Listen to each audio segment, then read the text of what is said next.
everybody, what's up? Welcome back to my channel. Today's video, I'm doing my May 2022 monthly reading wrap-up. This month, I read so many books and so many were hits, so I'm really excited to talk about them. Some of these books are really popular, and I'm gonna let you know if they're a little overhyped or if they deserve the credit they are giving, as well as there's some books in here that are older that maybe people have forgotten about that I'm gonna mention, as well as maybe a couple that you might not know of. So let's jump in, let's talk about it. I'm so stoked to talk about my monthly reads because I had such a great reading month. So let's jump in. Sorry if my quality is not the best. I do have to use my phone today. My camera is not cooperating and I'm over it. So let's just jump in and get into the video. First book I read was such a great book to start my month off with. This is Daisy Jones and the Six.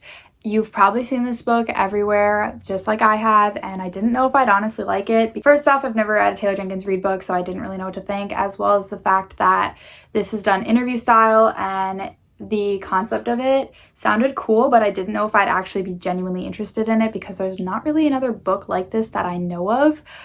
This book is based around basically a coming-of-age story of this band in the 70s and how they started and got to where they are. It is fully fiction and it is completely in dialogue, which I didn't know if I'd like, but honestly, it's really enjoyable. The characters are so easy to tell apart. You almost don't even need to read like the names after a little while because you like literally start to love their personalities and you start to understand like how they talk and how they say certain things, and I love it. And this book's about addiction, romance, drama, like just dealing with being in the public eye and record labels, and I just thought it was so well done, and it is such a unique book. I think she deserves so much credit for taking a leap of faith and releasing this because it could have like definitely gone south, but I loved the character development. I loved everything about it. I loved how you were rooting for people when they were in their worst and just totally understanding every single person's point of view during this band. And I'm so excited for the show or movie adaptation. I can't remember which. I think the show. And I just think it was so well done. I gave this book 5 stars, and this got me listening to some 70s music now. I have a 70s playlist actually, so. Next book, and I think actually the only thriller I read this month, which is kind of surprising. I typically read more thrillers, but this is Time Bomb by Joelle Carbonell, can't pronounce it, sorry. I've never heard of her, I've never heard of this book, saw it at Barnes & Noble, I picked it up because I liked the cover, and I've never seen it since. This is basically a YA thriller mystery book. There's 6 kids who are going to school before school is actually in session. I believe it's a few days to a week before school is actually starting, if I'm not mistaken. And they're all going for different reasons that we end up unpacking later in the story.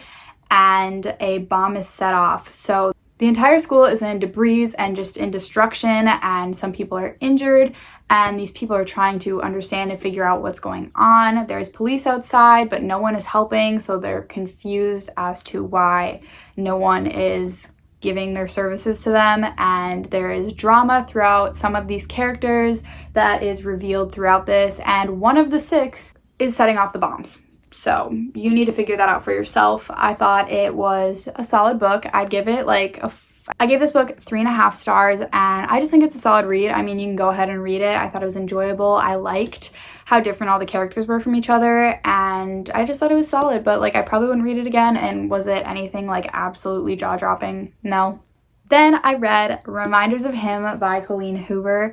I have heard things about this book. I honestly knew nothing about it, but I knew it was her newest release, so obviously it was very much awaited by a lot of people. This book is based around a girl named Kenna. She basically made a huge mistake when she was younger, so she gets sent to prison for 5 years, and while she's in prison, she gives birth to her daughter, and obviously her daughter can't stay there, so Kenna's boyfriend's parents take care of the daughter while she is serving the rest of her time. And once she gets out, she goes back to this small town and she wants to pretty much rekindle a relationship with her daughter because she's never been involved. She's never had the chance. There is forbidden romance in this. Obviously, it's Coho. There's gonna be romance. I loved the romance in this. The guy Kenna gets involved with has a connection to her daughter, so then you're going throughout the book, and this is dual POV, so the guy is trying to figure out if he's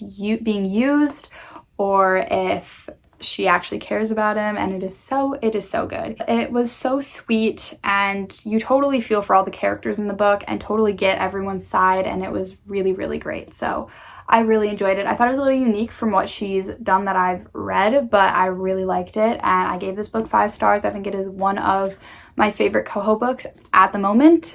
Next book I read was Catching Fire. This is the second book in the Hunger Games series. I'm not really going to talk about this book because I feel like everyone knows what Hunger Games is or has seen the movies or read the books already. They've been out for so long. I was really excited to read actually because this is my favorite movie in the series.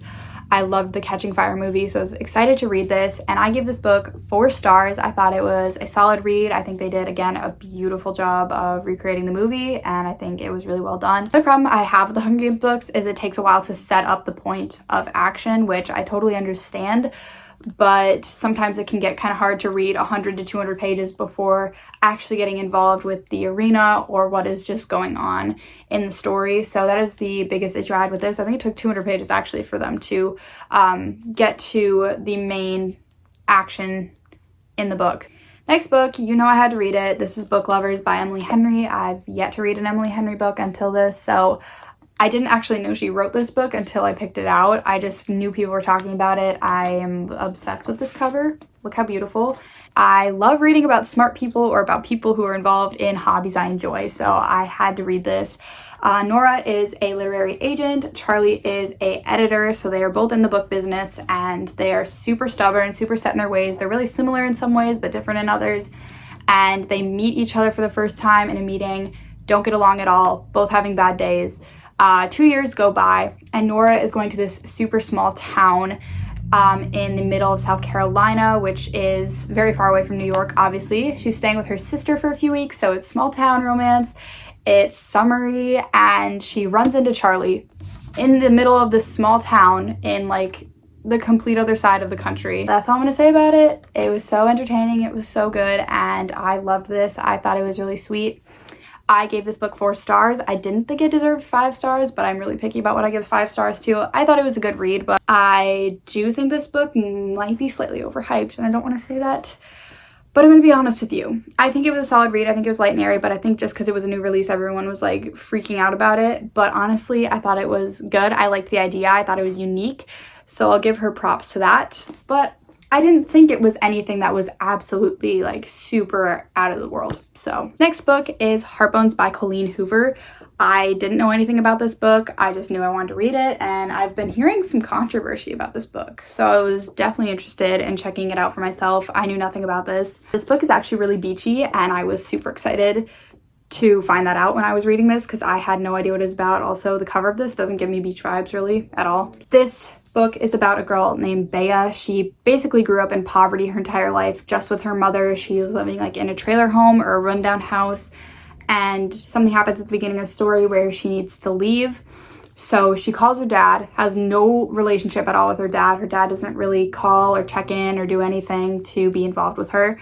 And she tells him that she wants to come stay with him for a while. So she flies to Texas and gets there, and you basically see them start to bond. And she obviously has some things she needs to work out with her father, and then she also has to meet her new stepsister and stepmother, and she pretty much finds out they live in this huge mansion on the ocean front. So obviously her living in poverty, this would really affect somebody that he wasn't involved, and he was living this like lavish life. So you see her coping with that. There's obviously romance in this. Basically, there's this boy named Samson that is kind of in like this friend group of the stepsister that Bea gets involved in. And they're so similar in some ways, and it's just so good. And there was a good plot twist in this that I personally enjoyed, but I did see some people talk about it. They didn't like it. I loved it. I thought it was really entertaining, and I thought it was different. And it was so good. It was so good. I gave this book 4 stars. I thought it does deserve the hype. I think it's actually kind of a little bit underrated.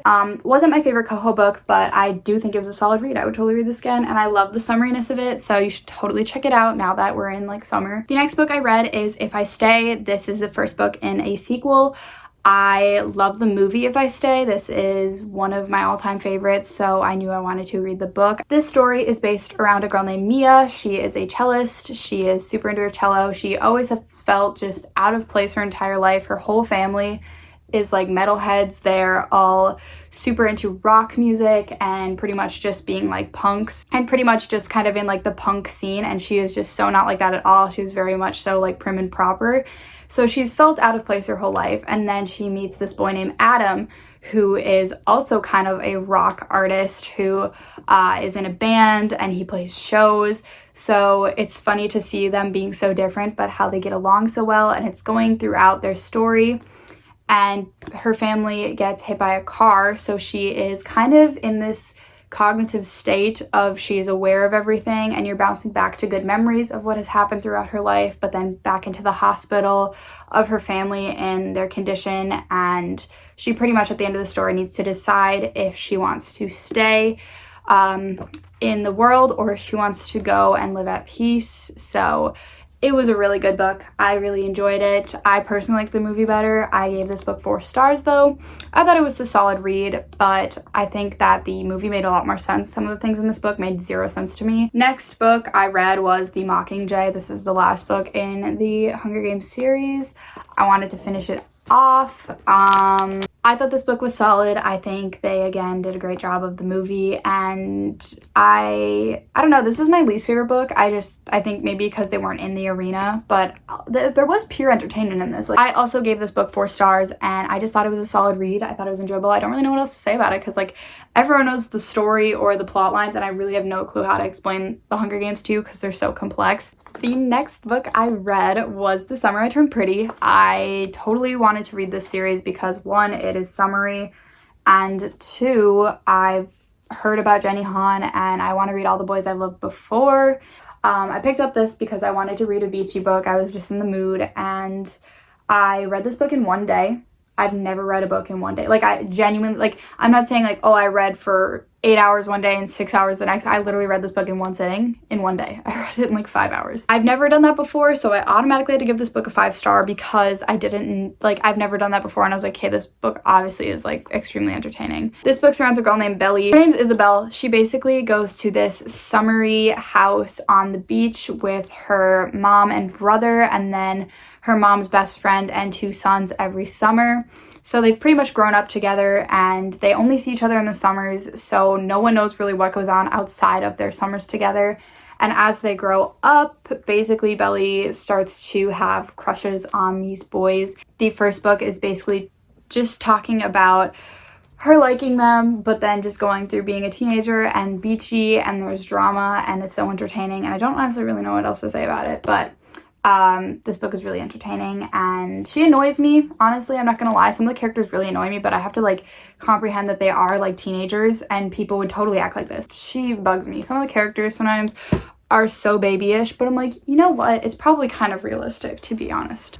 The final book I read in the month of May was It's Not Summer Without You. This is the second book in the series, and there's a trio, and this book is also becoming a show on Amazon Prime in like a few weeks, so you should totally read them before that releases. And also, I'm sorry, I literally ended the month in the middle of a series. I still have to read We'll Always Have Summer, but it's what I got around to. And this book is basically her being involved with almost the other brother more in this book, and then in the first book, it's much more about Conrad, which is one of the brothers, and then in this book, it's a little bit more about Jeremiah and her trying to get over Conrad and her trying to basically live her life. So this book is about going back to the beach house with the boys, and they're trying to protect the house from being sold, and they're trying to have another fun summer there, and everyone pretty much had like a falling out, so they're trying to kind of like rekindle everything. This book, both books left on huge cliffhangers, so you like literally need to like buy the whole series together. And I give this book 4 stars. I thought it was really entertaining. I also am gonna make a beginning of summer TBR of some summary books, or just books I kind of want to read toward the beginning of the summer or in June, so you should definitely look out for that video. And I just had a great month. If you read any of these books or have some books to recommend me, go for it. Tell me about them in the comments, and I will see you guys all next time. Totally subscribe, give a like to the video, and I'll see you next time. I love you very much. Bye!